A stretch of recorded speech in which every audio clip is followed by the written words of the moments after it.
하나님은 영이시니 예배하는 자가 영과 진리로 예배할지니라. 아멘.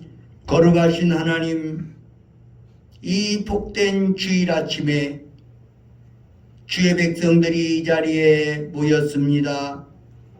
우리 가운데 자정하시어 우리의 예배를 받아 주시옵소서. 우리가 지난 한 주간을 살아오면서 지은 모든 죄악들을 예수님의 보혈로 정결하게 씻어 주시옵소서.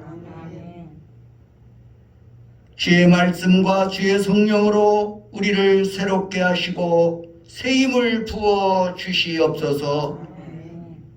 우리가 드리는 찬양과 예물을 받아주시고 우리의 몸과 마음과 뜻과 정성을 드리오니 흠양하여 주시옵소서. 예수 그리스도의 이름으로 기원하옵나이다. 아멘.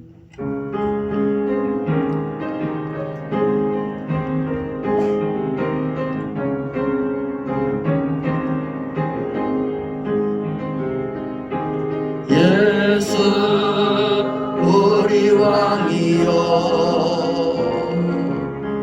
이곳에 오소서. 우리가 함께 드리는 영광을 받아주소서. 우리는 주님의 백성, 주님은 우리 왕이라. 왕이신 예수님 오셔서 좌정하사 다스리소서. 예수 우리 주시여, 이곳에 오셔서 우리가 주께 드리는 찬양을 받아주소서. 우리는 주님의 종들, 주님은 우리 주시라. 주 대신 예수님 오셔서 이 찬양을 받아주소서. 교독문 71번, 이사야 55장을 교독하시겠습니다. 오라, 너희 모든 목마른 자들아 물로 나오라. 돈 없는 자도 오라.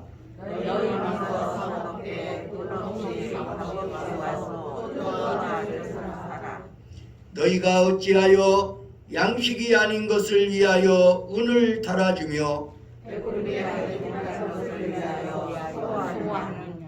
내게 듣고 들을지어다.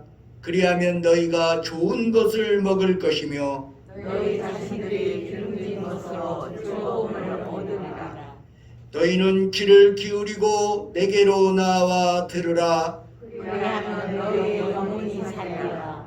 내가 너희를 위하여 영원한 언약을 맺으리니 곧 당신에게 허락한 확실한 은혜이라. 너희는 여호와를 만날 만한 때에 찾으라. 가까이 계실 때 그를 부르라. 악인은 그의 길을, 불의한 자는 그의 생각을 버리고 여호와께로 돌아오라. 그리하면 그가 긍휼히 여기시라. 우리 하나님께로 돌아오라. 그가 너그럽게 용서하시리라. 아멘.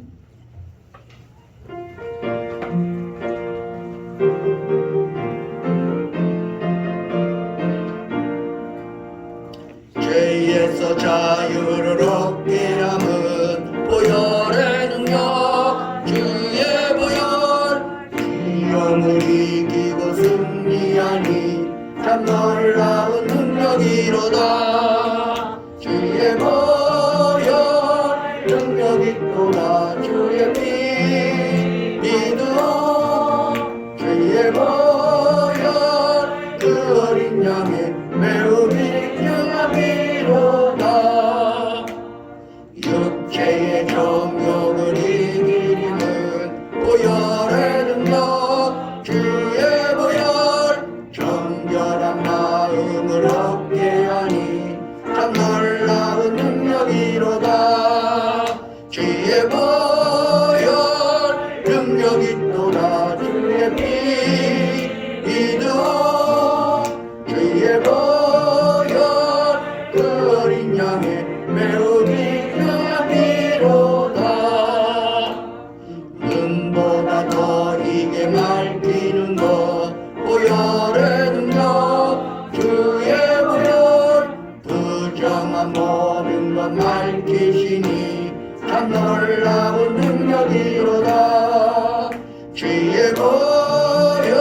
있도다 주의 피 믿어 주의 보혈 그 어린 양의 매우 귀중한 피로다 그 주의 복음을 전할지모 보혈의 능력 주의 보혈 날마다 나에게 찬송 주니 참 놀라운 능력이로다 주의 보혈 능력 있도다 주의 피 믿어 주의 보혈 그 어린 양의 매우 귀중한 피로다.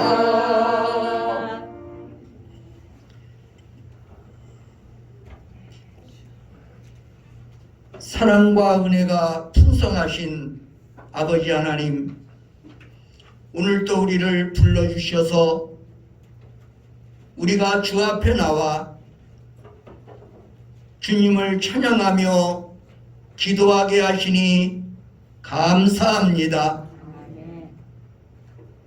추운 겨울도 차츰 지나가고 머지않아 따뜻한 봄을 맞이하게 됩니다. 우리는 어쩌면 추운 겨울과 같은 어려운 시기를 지나가고 있습니다. 아버지 하나님, 이 어려운 시기에, 이 어려운 세대에 주님을 의지하는 마음으로 잘 극복하게 하여 주시옵소서. 경제적인 어려움으로 늘 허덕이며 몹시 힘들어할 때도 있습니다. 또한 육체적인 연약함으로 육체의 질고로 힘들고 어려운 자들도 있습니다. 또한 인간관계의 어려움 속에서 힘든 나날을 보내는 자도 있습니다. 이 모든 어려움들을 주님을 바라보며 주님을 의뢰하며 극복해 나갈 수 있도록 인도하여 주시옵소서. 오 사랑의 주님, 우리는 우리 주님의 거룩한 신부가 되게 하여 주옵소서. 주님이 우리에게 주시는 물질의 축복, 건강의 축복, 그리고 자녀들이 잘 되는 축복, 이러한 주님이 주시는 그 축복들도 귀하지만 우리의 영적 신랑 되시는 주님 자체로 더 기뻐하며 즐거워할 수 있는 우리 모두가 되게 하여 주시옵소서. 예수님을 우리의 신랑으로 모시고 예수님 한 분만으로 만족하며 살아갈 때에 우리가 갈망했던 모든 것들은 우리 주님께서 책임져 주실 줄로 믿습니다. 원하옵고 기도하옵나니 우리가 주님을 더 사모하게 하시고 우리 주님을 더 닮아갈 수 있도록 인도하여 주시옵소서. 우리의 입술은 주님을 닮은 것 같지만 우리의 삶은 그리고 우리의 인격은 주님과 너무나 멀어져 있을 때가 많습니다. 원하옵고 기도하옵나니 주의 성령께서 우리를 붙들어 주시어서 우리로 하여금 우리의 영원한 구주이신 예수 그리스도를 닮아가기에 부족함이 없게 하여 주시옵소서. 오 사랑의 주님, 우리의 영원한 표상이 되시고 우리의 영원한 구주가 되시는 예수님을 더욱더 닮아가게 하여 주옵소서. 예수님의 뒤를 바짝 따라갈 수 있도록 인도하여 주시옵소서. 오늘도 주님께서 예비해 주신 말씀으로 우리의 심령을 채워주시고 그 말씀 붙들고 살아가는 우리 모두가 되게 하여 주시옵소서. 예수 그리스도의 이름으로 간절히 기도드리옵나이다. 아멘. 그의 생각 셀 수 없고 그의 삶이 누구냐면 그의 성실 날마다 새롭고 그의 사랑 끝이 없단다. 누가복음 우리 이 시간에 옆에 계신 분들과 인사 나누도록 하겠습니다. 우리 샬롬을 한번 큰 목소리로 외쳐보겠습니다. 시작. 샬롬. 교회 소식을 전해드리겠습니다. 오늘은 주연절 5째 주일입니다. 오늘 오후 2시에는 찬양사역자 진을 초청하여 찬양 콘서트를 개최합니다. 교우 여러분들의 많은 기대와 참석을 바랍니다. 다음 주일 오후 예배는 이여신도의 헌신 예배로 드릴 예정입니다. 이 시간에는 이선자 집사님 나와서 하나님의 말씀을 봉독하여 드리겠습니다.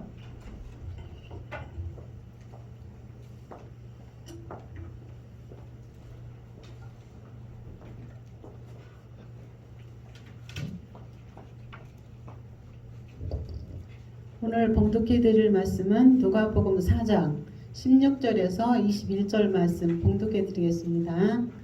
예수께서 그 자라나신 곳 나사렛에 이르사 안식일에 늘 하시던 대로 회당에 들어가사 성경을 읽으려고 서심해 선지자 이사야의 글을 드리거늘 책을 펴서 이렇게 기록된 데를 찾으시니 곧 주의 성령이 내게 임하셨으니 이는 가난한 자에게 복음을 전하게 하시려고 내게 기름을 부으시고 나를 보내사 포로된 자에게 자유를 눈먼 자에게 다시 보게 함을 전파하며 눌린 자를 자유롭게 하고 주의 은혜의 해를 전파하게 하려 하심이라 하였더라. 책을 덮어 그 맡은 자에게 주시고 앉으시니 회당에 있던 자들이 다 주목하여 보더라. 이에 예수께서 그들에게 말씀하시되 이 글이 너희 귀에 응하였느니라 하시니 이는 살아계신 하나님의 말씀입니다. 찬양대에 찬양이 있겠습니다.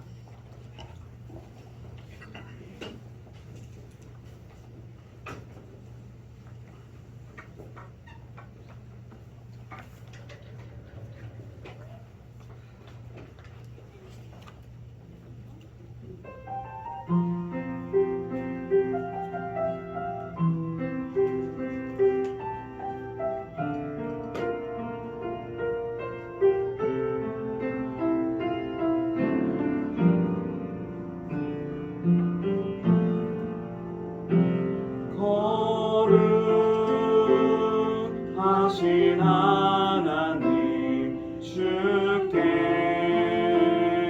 감사드리세. 나의 이 땅에 오신 독생자 예수 나의 맘과 뜻 다해 주를 사랑합니다. 나의 이 땅에 오신 독생자 예수 내가 약할 때 강함 주고 가난할 때 우리를 구역해 하신 나의 주 감사 내가 약할 때 강함 주고 가난할 때 우리를 구역해 하신 나의 주 감사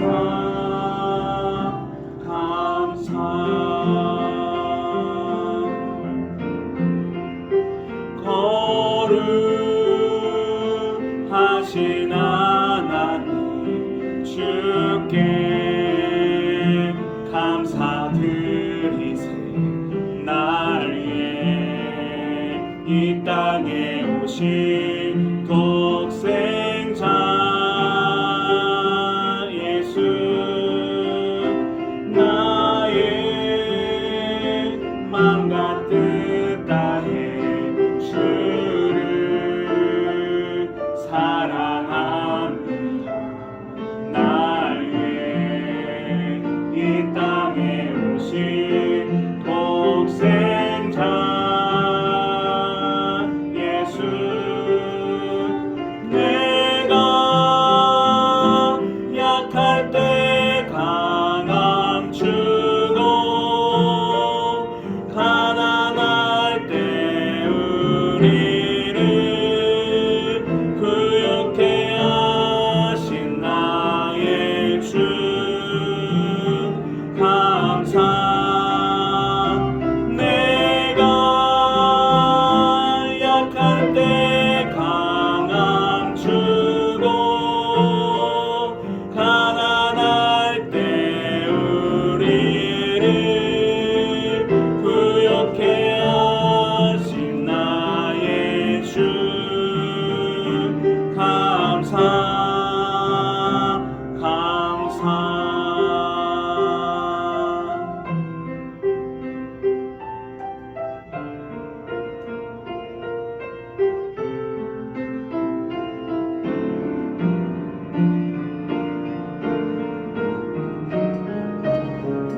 내가 약할 때 강함 주고 가난할 때 우리를 구역해 하신 나의 주 감사 내가 약할 때 강함 주고 가난할 때 우리를 구역해 하신 나의 주 감사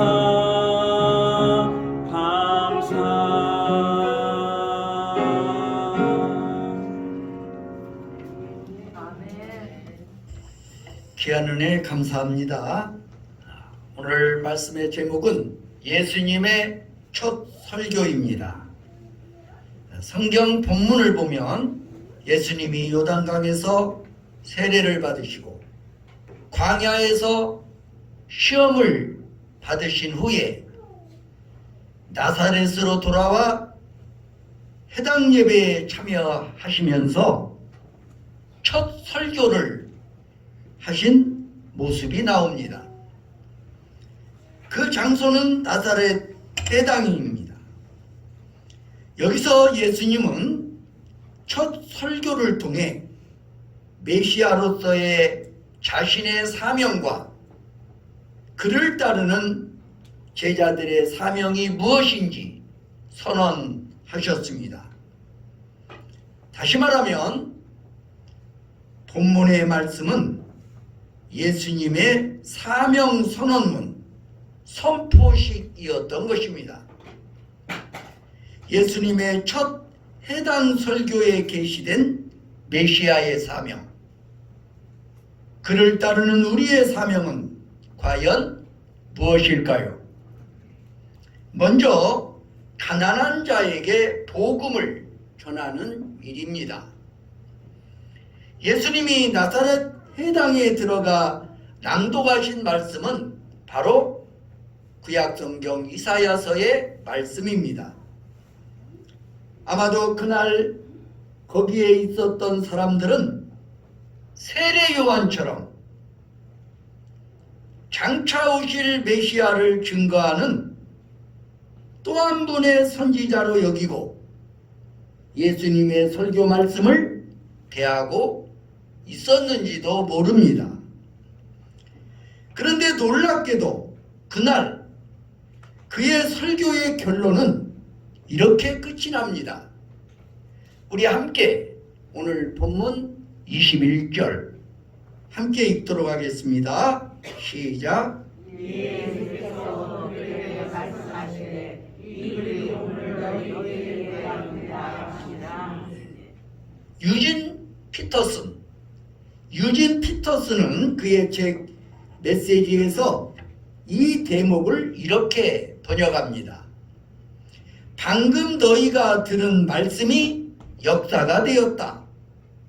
이 성경 말씀이 바로 지금 이 자리에서 이루어졌다라고 말하였습니다. 이사야 선지자가 예언한 그대로 예수님이 메시아가 되어 이 땅에 오셨음을 선언하는 것입니다. 그리고 예수님께서 이사야 선지자가 예언한 그 일을 이루실 것임을 말씀하셨습니다. 그가 하실 첫 번째 일은 가난한 자에게 복음을 전하는 일입니다. 여기서 가난한 자는 문자 그대로 경제적인 가난 혹은 물질적인 가난을 의미할 수도 있지만 이사야 선지자는 영적으로 마음이 가난함을 의미하고 있었습니다. 오늘 본문의 원래의 본문인 이사야 61장 1절에 어떻게 되어 있습니까? 자, 우리 함께 이사야 61장 1절을 읽어보시도록 하겠습니다. 시작. 주 여호와의 영이 내게 내리셨으니 이는 여호와께서 내게 기름을 부으사 가난한 자에게 아름다운 소식을 전하게 하려 하심이라. 나를 보내사 마음이 상한 자를 고치며 포로된 자에게 자유를, 갇힌 자에게 노임을 선포하며. 아멘. 여기서 가난한 자에게 아름다운 소식을 전하게 하려 하심이라. 그리고 그 다음에 이어지는 말씀이 나를 보내사 마음이 상한 자를 고치며 라고 되어 있습니다. 나중에 예수님은 산상수훈의 팔복에서 다시 이 말씀을 인용하여 심령이 가난한 자는 복이 있나니라고 말씀하십니다. 진정한 심령의 가난은 메시아를 받아들일 만한 겸손한 마음을 뜻합니다.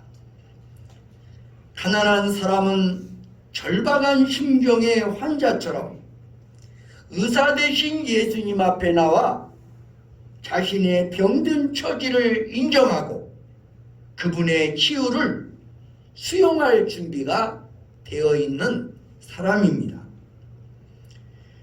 그런 환자들에게는 의사요 구주이신 예수님과의 만남 그 자체가 복음이었습니다.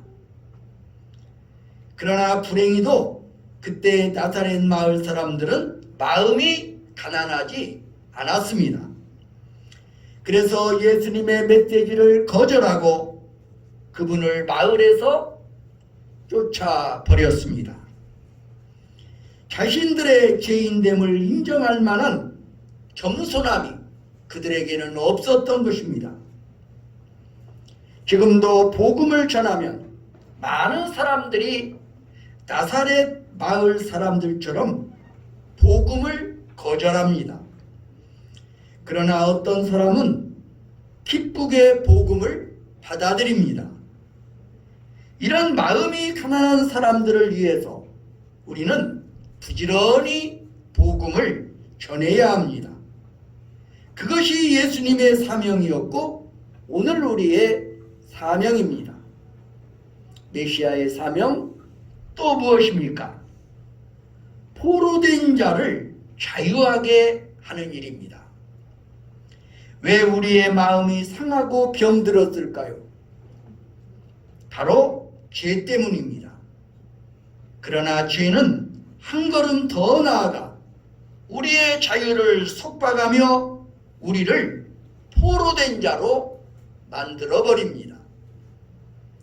사도 바울은 이런 죄의 포로됨의 상태를 로마서 7장 19절에서 말하고 있습니다. 우리 함께 로마서 7장 19절 시작. 내가 원하는 바 손을 하지 아니하고 도리어하지 아니하는 바 악을 행하는 도다. 이것이 바로 영적 자유를 상실한 죄인의 모습입니다. 현대의학은 이런 상태를 가리켜 중독이라고 묘사하고 있습니다. 내가 무엇인가에 중독되었다는 것을 어떻게 알 수 있을까요? 만약 중독되었다고 생각하는 그 일을 그만두게 될 경우, 내가 중독되었다고 생각하는 그 행동을 중단할 경우, 참지 못하고 마치 죽을 것만 같을 때, 즉 금단 현상을 겪을 때, 그것은 분명히 중독입니다.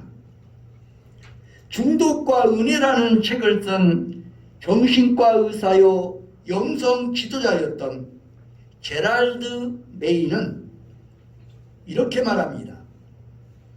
이 땅에 살고 있는 사람들의 98%는 무엇인가에 중독되어 살고 있다. 이 땅을 살아가는 98%의 사람들이 중독되어 산다는 것입니다. 그런데 그는 나머지 2%의 사람들이 2%의 사람들은 아직까지 만나보지 못했다고 제럴드 메이는 고백하고 있습니다. 그러니 우리 모두가 무엇인가에 중독된 채로 인생을 살고 있다고 해도 지나친 말은 아닐 것입니다. 모든 사람이 죄를 범하였음에라는 말씀 그대로입니다. 중독에는 우리의 눈과 마음을 현혹시키는 아름다운 매혹적인 중독도 있고 나쁜 것인지 알면서도 빠지게 되는 혐오적인 중독이 있습니다. 자, 아름다워 보이는 중독들은 어떤 것들이 있을까요? 매혹적인 중독, 커피, 설탕, 알코올, 마약, 성, 도박, 쇼핑, 드라마, 음식, 일, 인터넷, 스마트폰, 이런 것들은 매혹적이고 아름다워 보이는 중독들입니다.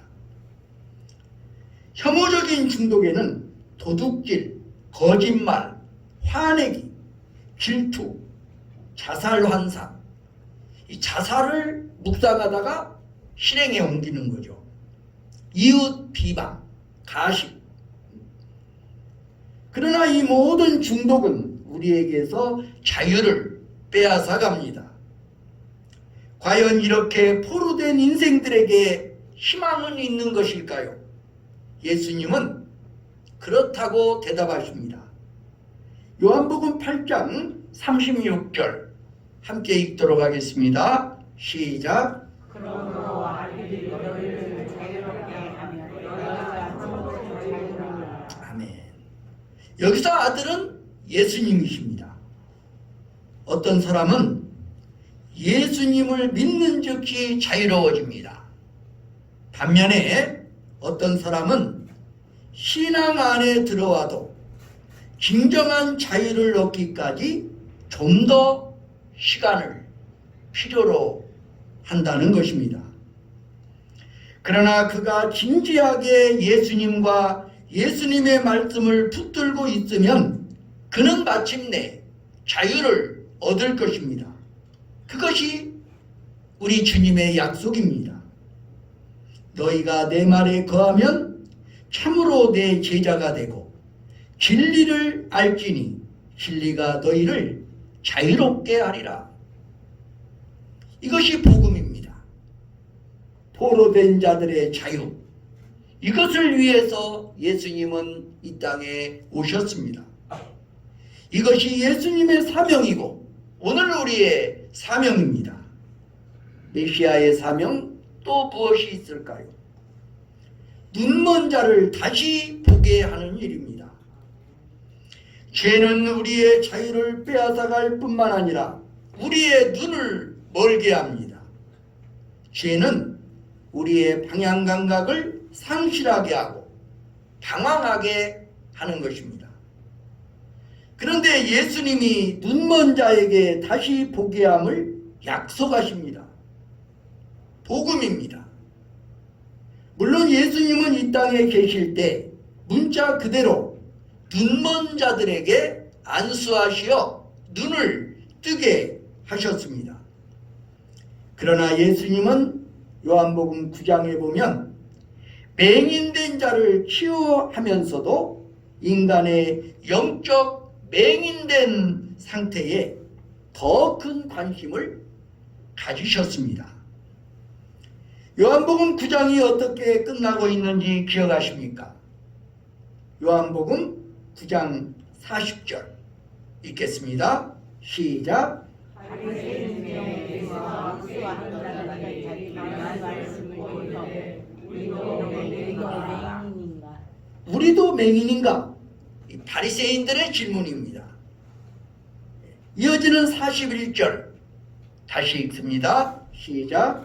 예수께서 이르시되 너희가 맹인을 거절하면 죄가 없으리라. 문다고 하니 너희 죄가 그대로 있으리라. 너희가 죄인인 줄 알면 맹인이 아니라는 것입니다. 그러나 죄 속에 있으면서도 깨닫지 못하면 죄인이라는 것입니다. 그런 의미에서 죄인임을 깨닫지 못하고 죄사함을 받지 못한 바리새인들이야말로 영적 맹인이라고 지적하시는 것입니다. 보지 못하고 듣지도 못하고 말하지 못하는 삼중고의 인생을 살았던 헬렌 켈러는 이런 말을 남겼습니다.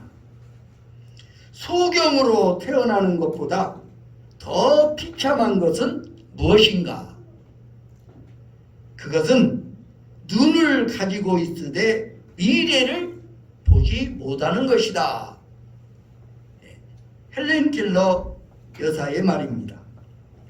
그런데 이렇게 미래도 보지 못하고 사랑도 보지 못하고 생의 목적도 보지 못하고 사는 인생들에게 오신 예수님은 보지 못하는 이들의 눈을 만져주십니다. 마가복음 8장에 나타난 맹인에게 예수님은 그의 눈을 2번이나 만지시며 물으십니다. 뭐라고 물으십니까? 무엇이 보이느냐? 주님이 우리의 마음의 눈을 만지시면 과연 무엇이 보일까요? 영적인 맹인들이 눈이 열리면 어떤 일이 일어나겠습니까? 영적 맹인의 눈이 열리면 예수님이 보이는 것입니다. 사랑해야 할 이웃이 보입니다. 그리고 내가 살아갈 이유와 인생의 비전이 보입니다. 거듭나야 예수님이 보입니다. 이것이 바로 영적 개안의 체험, 영적 눈이 열리는 체험인 것입니다. 우리 모두 영안이 활짝 열려주시기를 바랍니다. 이미 영안이 열렸다면 우리 이웃의 눈을 뜨게 하시기 바랍니다. 그것이 우리의 사명입니다. 이 사명을 위해 예수님이 오셨고 우리가 예수님의 부름을 받은 것입니다. 메시아의 사명, 눌린 자를 자유롭게 하는 일입니다. 우리 가운데는 눌려있는 인생을 사는 이웃들이 있습니다. 포로된 자들이 중독 인생이라면 눌려있는 자들은 학대 인생이라고 말할 수도 있을 것입니다. 학대의 정의가 무엇입니까? 학대의 정의, 자신의 의지와 상관없이 어릴 적부터 타인에 의해 정신적으로, 신체적으로 혹은 심리적 강압으로 아니면 폭력적 행동으로 말미암아 마음속에 지울 수 없는 상처를 받은 경험입니다. 학대받은 자들의 공통점은 과연 무엇일까요? 그것은 마음의 깊은 쓴뿌리를 남기게 됩니다. 그래서 자신을 학대하고 이웃을 믿지 못하고 자기 연민과 무력증의 삶을 살아갑니다.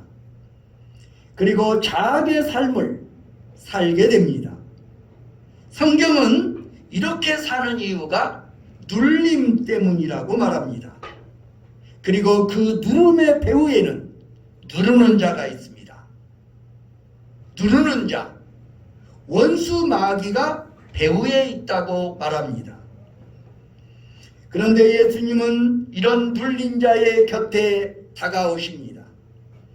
그리고 이런 마귀와 그가 부리는 영인 귀신들과 그의 세력들과 맞서서 자유를 선포하십니다. 사탄아 물러가라. 어둠의 세력들은 떠나갈지어다. 이렇게 말씀하십니다. 그가 오시고 그가 말씀하시는 곳에서 눌린 자들은 치유를 경험하고 자유를 얻습니다.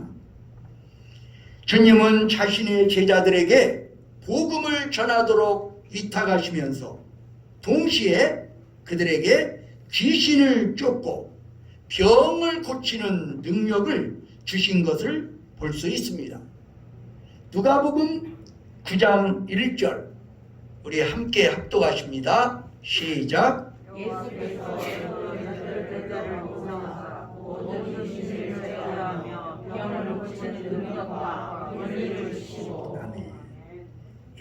예수님이 그렇게 인생들을 도우신 것처럼 우리도 눌린 인생들을 도와줘야 합니다. 예수님의 영인 성령의 능력과 그 이름의 권세를 가지고 나아간다면 귀신을 쫓아내고 눌린 자를 자유하게 하는 사역을 감당케 하실 줄로 믿습니다. 그것이 예수님의 사명이고 우리의 사명입니다. 오늘의 결론 본문 19절에는 이것이 은혜를 전파하는 것이라고 주님은 말씀하십니다. 주의 은혜를 전파하게 하려 하심이라 하였더라. 여러분, 은혜가 무엇입니까? 주님이 원하시는 은혜의 시대, 은혜의 시간이 도래했다는 말입니다. 구약시대에는 50년마다 돌아오는 해를 희년이라고 불렀습니다. 이스라엘 백성들은 50년마다 돌아오는 해를 희년으로 불렀다는 것입니다. 이스라엘 백성들이 가나안 땅에 첫 발을 디딘 해로부터 계산을 해서 50년이 되는 해가 신년입니다. 즉 7년마다 돌아오는 안식년을 7번 지나면 49년이 되죠. 안식년을 7번 보낸 다음에 77이 그 다음 뭐예요? 49에 거기다 플러스 1 그러면 50년째 되는 해.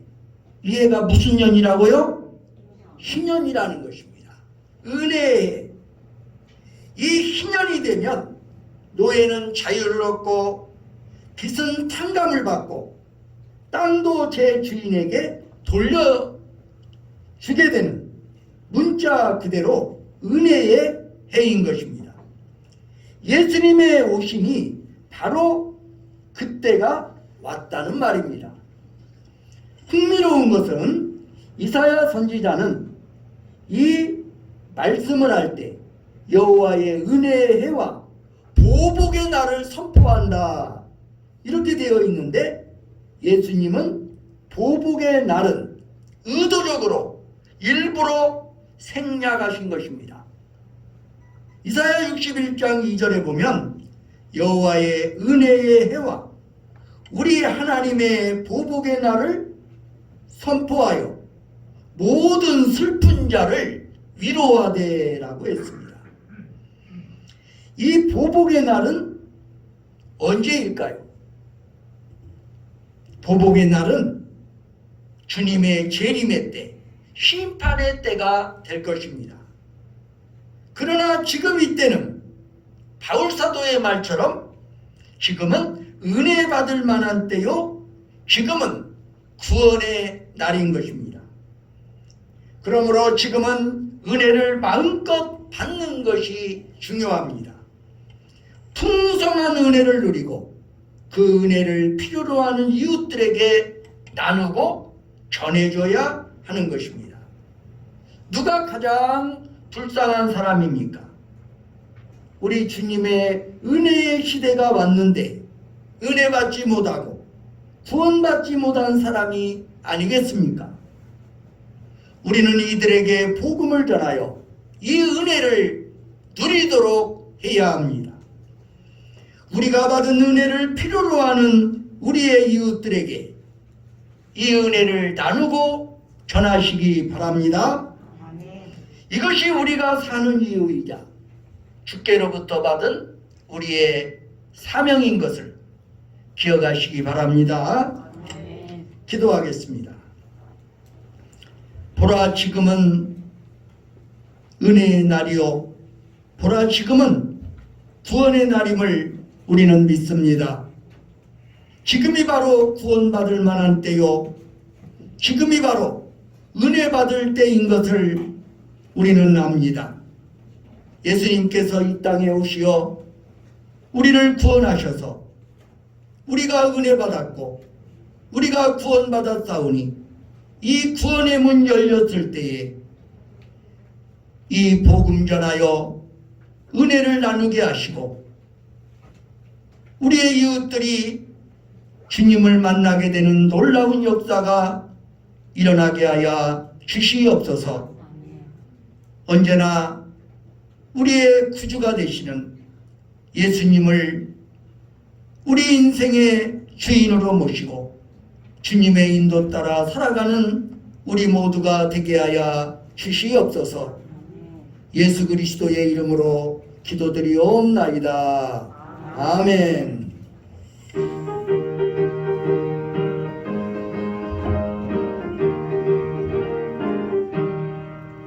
모든 죄악길에서 목자 없는 양같이 모든 사람들 찾아 헤맨다. 자비하신 하나님 독생자를 보내사 너를 지금 걸으니 나오라. 이때라 이때라 주의 긍휼 받을 때가 이때라. 지금 주께 나와 겸손하게 하리라. 구원함을 얻으리 험한 십자가 위에 달려 돌아가신 주 다시 살아나셨네 기쁘다. 죄인 구원하실 때 어서 주께 나와 크신 은혜 구하라 구하라. 이때라 이때라 주의 긍휼 받을 때가 이때라. 지금 주께 나와 겸손하게 아뢰라. 구원함을 얻으리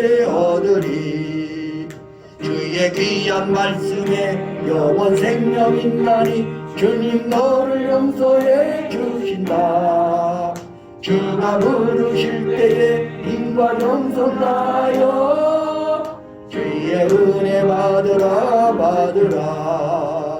이때라 이때라 주의 긍휼 받을 때가 이때라. 지금 주께 나와 겸손하게 아뢰라. 구원함을 얻으리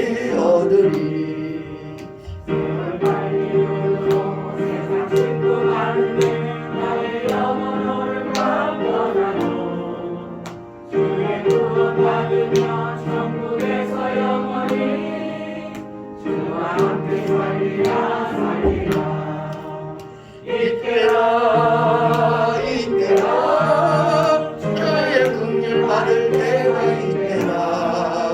지금 주께 나와 겸손하게 하라. 구원함을 얻으리. 기도하시겠습니다. 은혜와 사랑이 풍성하신 우리의 복의 근원이 되시는 아버지 하나님, 감사와 영광을 주님께 돌려드립니다. 오늘도 우리가 주 앞에 나올 때 빈손으로 오지 아니하고 주께 드릴 것이 있게 하시니 감사합니다. 소득의 11조를 드립니다. 감사헌금을 드립니다. 건축헌금을 드립니다. 차량헌금을 드립니다. 그리고 주일헌금과 성미를 드립니다. 아버지 하나님, 우리의 예물을 받아 주시옵소서. 오늘도 우리 주님과의 약속을 기억하면서 소득의 11조를 드립니다. 사랑의 하나님, 어려운 경제 여건 속에서도 우리 주님과의 약속을 순수하며 소득의 11조 드리는 손길들을 기억하시고 저들의 선행을 영원한 기념록에 기록하여 주시옵소서. 하늘의 신령한 복과 땅의 기름진 복으로 채워 주시옵소서. 이 예물뿐만 아니라 우리의 젊음도, 우리의 시간도, 우리의 재능도 주님의 나라 위하여, 우리 주님을 위하여 기꺼이 드리게 하여 주시옵소서. 예수 그리스도의 이름으로 감사드리며 기도하옵나이다. 아멘.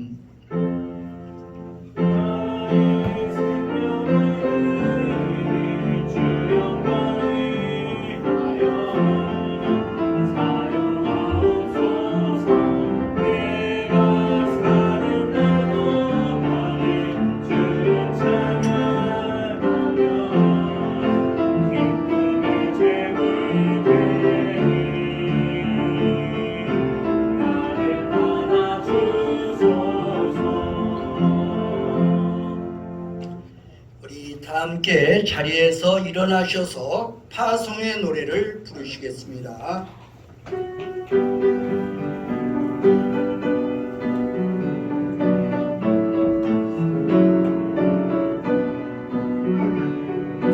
가는 길에 주의 평강이 있으리 평강해와 함께 하시리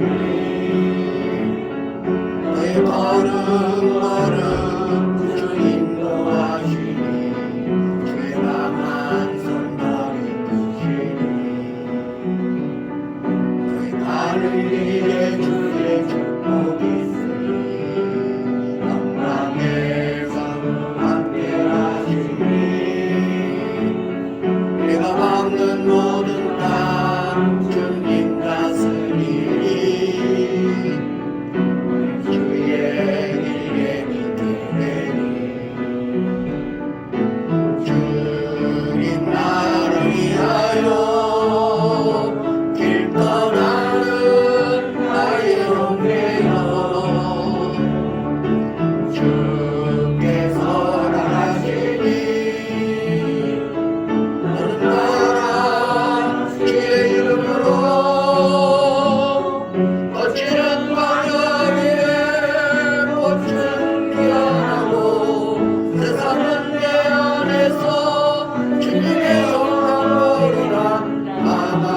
우리도 예수님처럼 가난한 자들에게 복음을 전하십시오. 죄의 포로가 된 자들을 자유하게 하십시오. 영적 맹인들이 눈이 열려 주님을 보게 하십시오. 기도의 능력으로 눌린 자를 자유하게 하십시오. 이것이 우리가 주님께 받은 사명입니다. 예수 그리스도의 은혜와 하나님 아버지의 사랑과 성령의 교통하심이 여기 모인 회중이와 온 교회 위에 이제와 영원히 함께 하시기를 간절히 축원하나이다. 아멘.